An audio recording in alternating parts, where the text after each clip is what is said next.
मेरे साथ बोलिए, भारत माता की। अरे यार, क्या हो गया चेवेल्ले वालों की आवाज को? ऐसी आवाज नहीं चलेगी। मोदी जी को फिर से प्रधानमंत्री बनाना है या नहीं बनाना है? 400 पार करना है या नहीं करना है? कोंडा विश्वेश्वर रेड्डी को सांसद बनाना है या नहीं बनाना है? तो मेरे साथ दोनों हाथ उठाइए। ये दूर के पेंडाल में भी अंत तक सभी लोग हाथ उठाएं। विजय के संकल्प की मुट्ठी बींचिए और प्रचंड आवाज से बोलिए, भारत माता की जय श्री राम, जय जय श्री राम। मंच पर उपस्थित डॉक्टर उमेश यादव जी, हमारे गुलबर्गा के सांसद bakery Janardan Reddy ji, AVN Reddy ji, M Shashidhar Reddy ji, के एम रत्नम जी, एन मल्ला रेड्डी जी, के माधव रेड्डी जी, बोक्का नरसिम्हा रेड्डी जी, रामा रंगा रेड्डी जी, गुम्मंडी रामचंद्र रेड्डी जी, काशी रेड्डी भास्कर रेड्डी जी, बुनेती मारुति किरण जी, पी नवीन कुमार जी, श्री विट्ठल जी, बहन सुनीता रेड्डी जी, और आज जिनको जिताने की अपील करने के लिए मैं आया हूं, ऐसे मेरे मित्र और भाजपा के सांसद के प्रत्याशी डॉक्टर कोंडा विश्वेश्वर रेड्डी के लिए जोर से ताली बजाइए सभी लोग। और आज चेवल्ला की इस विशाल जनसभा में आए हुए प्यारे भाइयों, बहनों, माताओं और मेरे जिगर के टुकड़े जैसे युवा मित्रों, आप सभी को नमस्कार। भाइयों बहनों, सबसे पहले चिलकुर बालाजी मंदिर में बैठे हुए भगवान बालाजी को मैं प्रणाम करता हूं। श्री सेवालाल जी महाराज, अम्मापाली मंदिर, उसको भी मैं प्रणाम करता हूं। भाइयों बहनों, मैं जब यहां आया हूं तब स्वतंत्रता सेनानी और प्रदेश के पहले उप मुख्यमंत्री कोंडा वेंकट रंगा रेड्डी जी को याद कर मन पूर्वक श्रद्धांजलि देना चाहता हूं। ये रंगा रेड्डी जिले का नाम उनके नाम से ही रखा गया है और कोंडा वेंकट रंगा रेड्डी जी के परिवार से ही श्री कोंडा विश्वेश्वर रेड्डी आज आ रहे हैं। भाइयों बहनों, मैं अपील करना चाहता हूं कि आप सभी लोग उनको प्रचंड बहुमत से जिताइए। भाइयों बहनों, ये जो चुनाव 2024 का चल रहा है, ये चुनाव दो खेमों में बटा हुआ।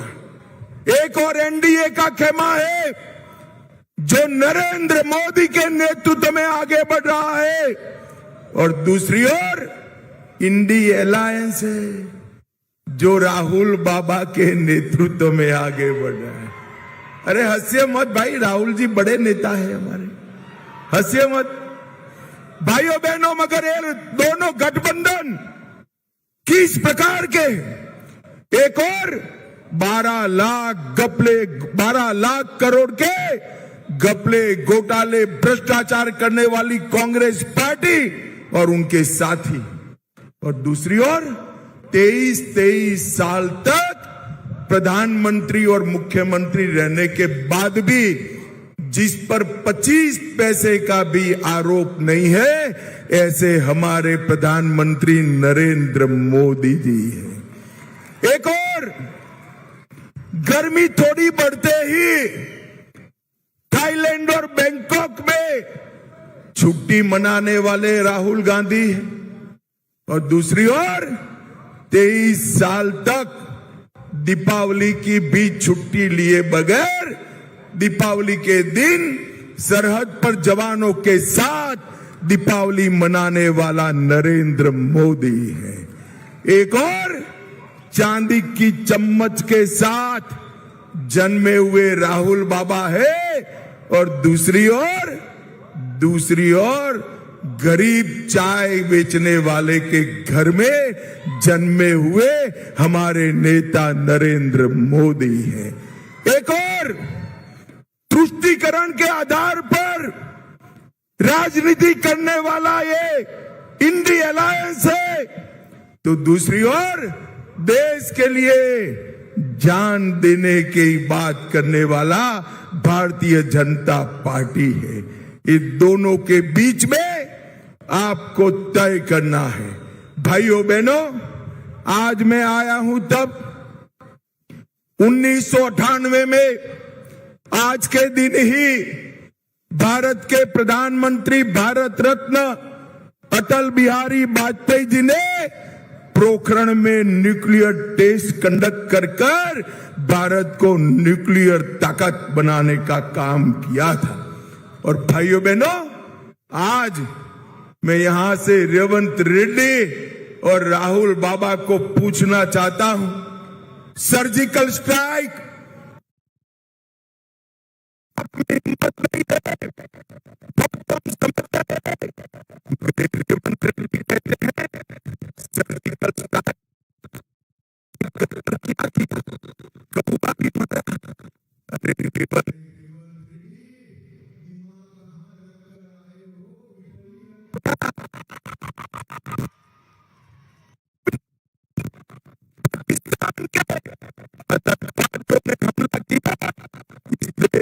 प्रधानमंत्री मोदी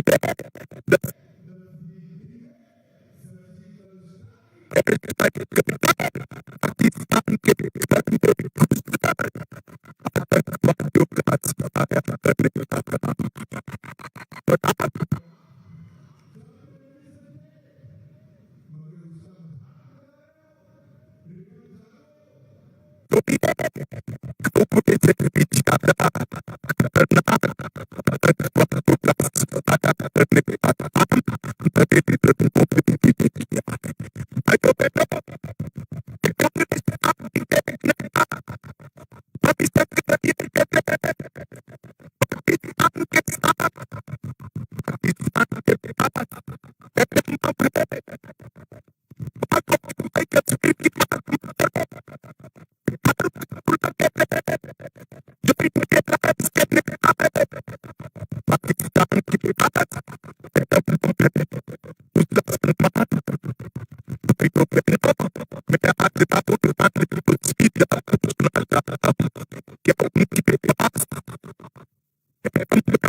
न केवल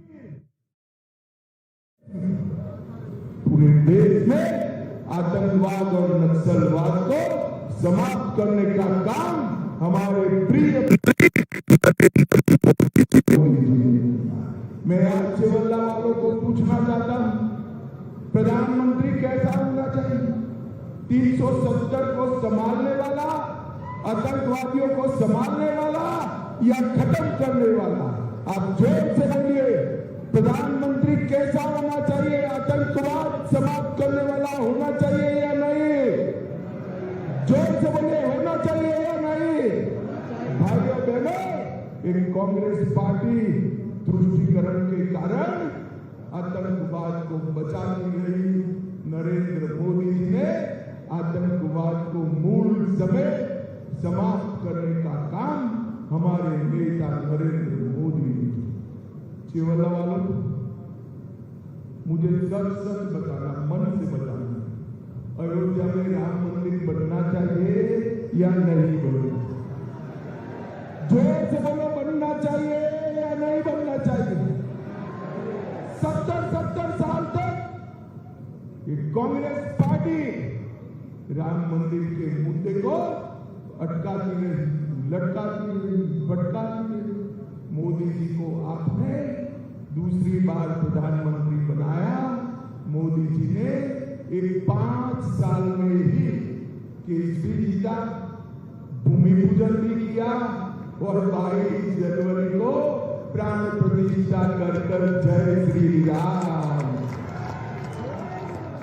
भाइयों बहनों, कांग्रेस पार्टी के नेताओं को, ये खड़गे जी को, राहुल बाबा को, प्रियंका को प्राण प्रतिष्ठा का निमंत्रण दे, मगर वो नहीं गए। क्यों नहीं गए? सेवल्ला वालों मालूम है आपको क्यों नहीं गए?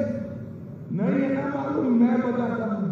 वो अपनी वोट बैंक से डरते हैं, अपनी वोट बैंक से। उनकी वोट बैंक कौन है मालूम है ना? मालूम है या नहीं है? अरे जोर से बोलो, है या नहीं है? मजलिस की और उनकी वोट बैंक एक है। अरे राहुल बाबा, रेवंत गारू, आप डरते रहिए वो वोट बैंक से, हम नहीं डरते हैं। नरेंद्र मोदी जी ने न केवल राम मंदिर, काशी विश्वनाथ का मंदिर जो औरंगजेब ने तोड़ा था, नया बनाने का काम किया, महाकाल लोक बनाया और सोमनाथ का मंदिर भी फिर से सोने का बनाने का काम नरेंद्र मोदी जी ने। भाइयों बहनों, एक कांग्रेस पार्टी कभी भी तेलंगाना का विकास नहीं। बीआरएस और कांग्रेस पार्टी दोनों एक ही ठेले के चट्टे पट्टे। मैं आज आपको कहना चाहता हूं, आपके माध्यम से, हजारों की संख्या के माध्यम से तेलंगाना की जनता को कहना चाहता हूं, अगर कांग्रेस को हटाना चाहते हो तो बीआरएस नहीं हटा सकती। कांग्रेस को और मजलिस को केवल और केवल भारतीय जनता पार्टी हटा सकती है। भाई, ये अफवाहें फैला, ये कह रहे हैं मोदी जी को 400 सीटें मिलेगी तो आरक्षण, रिजर्वेशन चला जाएगा। अरे भाई रेवंत गारू, काहे को झूठ बोल रहे हो? मोदी जी के पास इस देश की जनता ने 10 साल से पूर्ण बहुमत दिया है। हमने तो कभी रिजर्वेशन नहीं हटाया, मगर मैं आपको पूछना चाहता हूं, आपने ये माइनॉरिटी रिजर्वेशन के नाम से मुसलमानों को जो रिजर्वेशन दिया है, उससे मेरे एससी, एसटी और ओबीसी भाइयों का रिजर्वेशन कटता है। रेवंत गारू, हिम्मत है तो तेलंगाना की जनता को बताओ, क्या आप मुस्लिम रिजर्वेशन समाप्त करोगे क्या?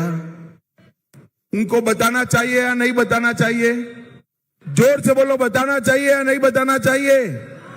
वो नहीं बताएंगे, मगर मैं बता देता हूं, आप हमारे रेड्डी साहब को जिता दीजिए, इस मुस्लिम रिजर्व को हम समाप्त कर देंगे। भाइयों बहनों, ये झूठ के आधार पर चुनाव जीतना चाहती।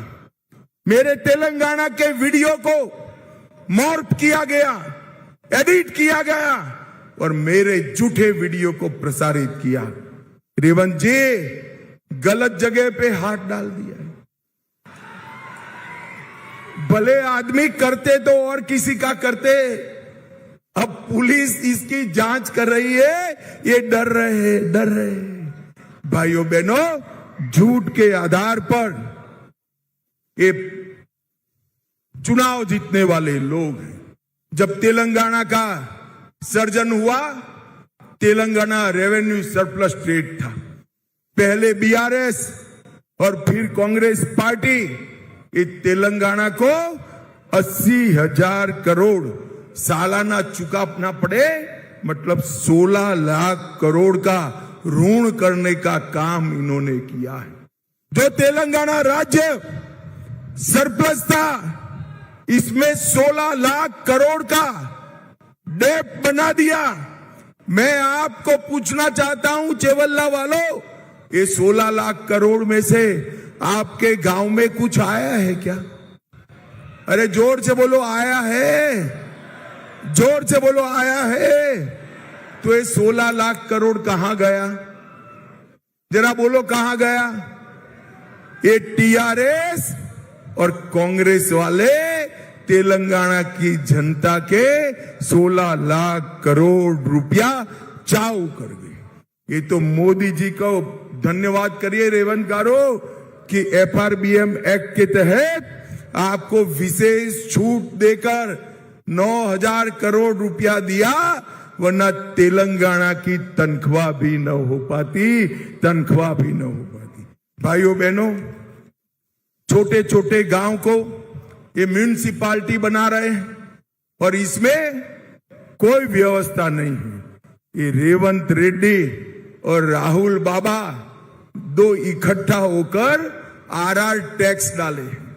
आरआर टैक्स का मतलब है रेवंत रेड्डी राहुल गांधी टैक्स, और तेलंगाना राज्य को कांग्रेस का एटीएम बना दिए हैं। तेलंगाना की जनता का पैसा हर रोज दिल्ली के खजाने में जा रहा है। भाइयों बहनों, एक कांग्रेस पार्टी, बीआरएस और ओवैसी, ये तीनों तुष्टीकरण की एबीसी है। ए से मतलब है असदुद्दीन ओवैसी, बी से मतलब है बीआरएस और सी से मतलब है कांग्रेस। इन्होंने राम जन्मभूमि, राम नवमी के जुलूस पर प्रतिबंध डाला। मुझे बताओ चेवल्ला वालों, राम नवमी का जुलूस निकलना चाहिए या नहीं निकलना चाहिए? इन्होंने हैदराबाद विमोचन दिन मनाने की ना बोल दी। मुझे बताओ चेवल्ला वालों, हैदराबाद विमोचन दिन मनाना चाहिए या नहीं मनाना चाहिए? ये लोग सीएए का विरोध कर रहे हैं, ये लोग यूसीसी का विरोध कर रहे हैं, ये लोग ट्रिपल तलाक फिर से लाना चाहते हैं। मुझे बताओ, ट्रिपल तलाक जाना चाहिए या नहीं जाना चाहिए?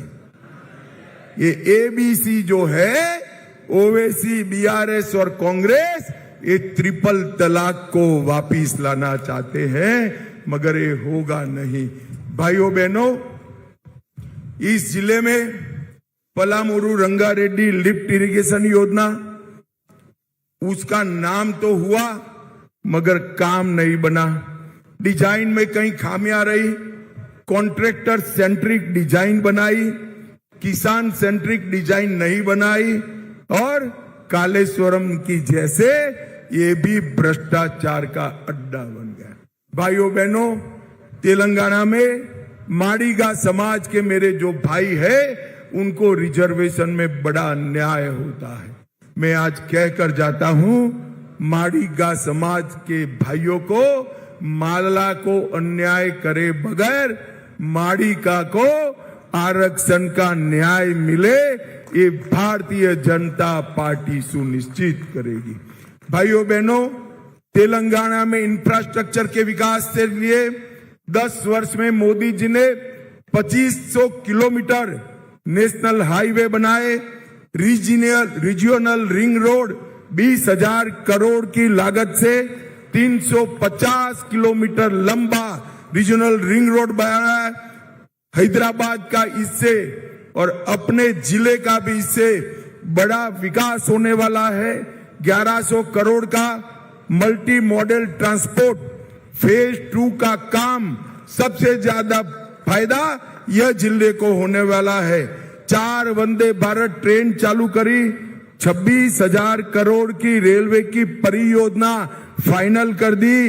1,000 करोड़ से सिकंदराबाद और चिरल्लापल्ली 2 रेलवे स्टेशन नए बनाने के काम नरेंद्र मोदी कर रहे हैं और 400 करोड़ से और 39 रेलवे स्टेशन बन रहे हैं। इसमें चेवल्ला के सारे रेलवे स्टेशन का समावेश होता है। भाइयों बहनों, समावेश होता है।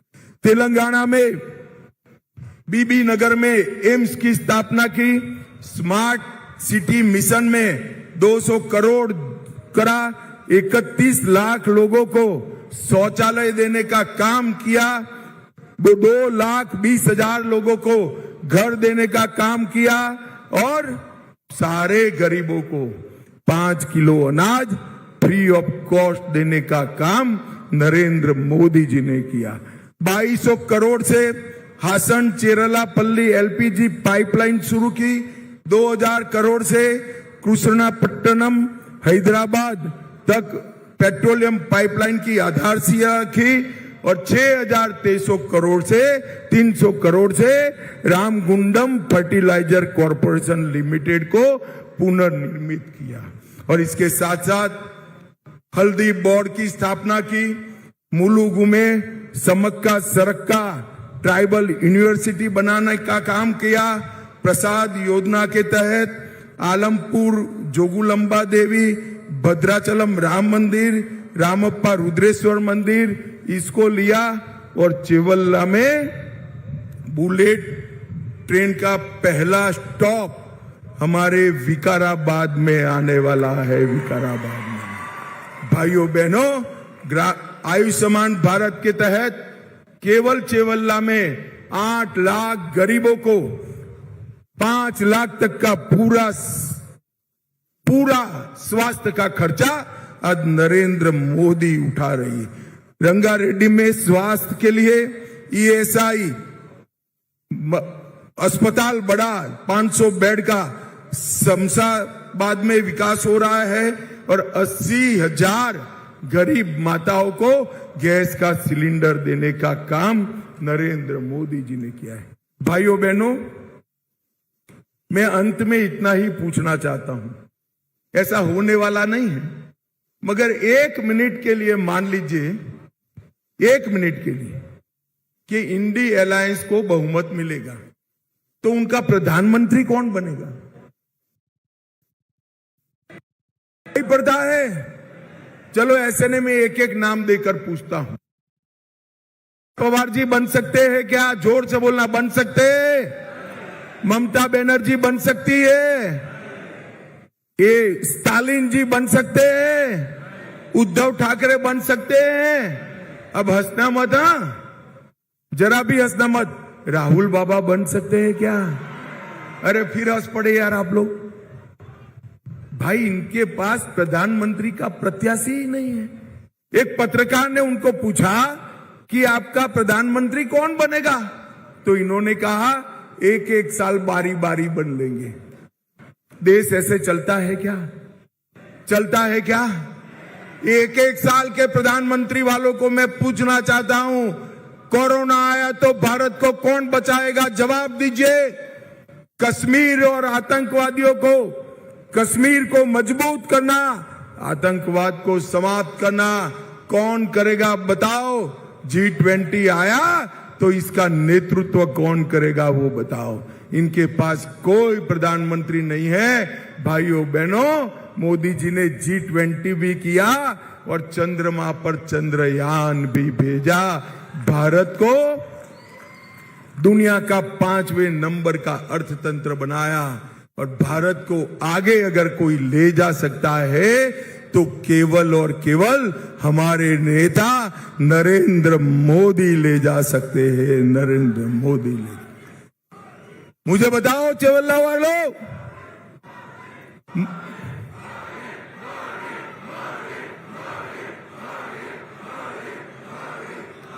चेवल्ला वालों मुझे बताओ, आप लोग कमल के निशान पर बटन दबाओगे? जोर से बोलना भैया, दबाओगे? हमारे रेड्डी साहब को जिताओगे? 400 पार कराओगे? तेलंगाना में 10 से ज्यादा सीटों पर कमल खिलाओगे? मोदी जी को फिर से प्रधानमंत्री बनाओगे? तो मेरे साथ दोनों हाथ उठाइए। अंत तक सभी लोग उठाए हाथ। इस पंडाल में भी उठाओ भाई हाथ। विजय के संकल्प की मुट्ठी भींचो और प्रचंड आवाज से बोलो, जय श्री राम, जय जय श्री राम, वंदे वंदे भारत माता की, भारत माता की।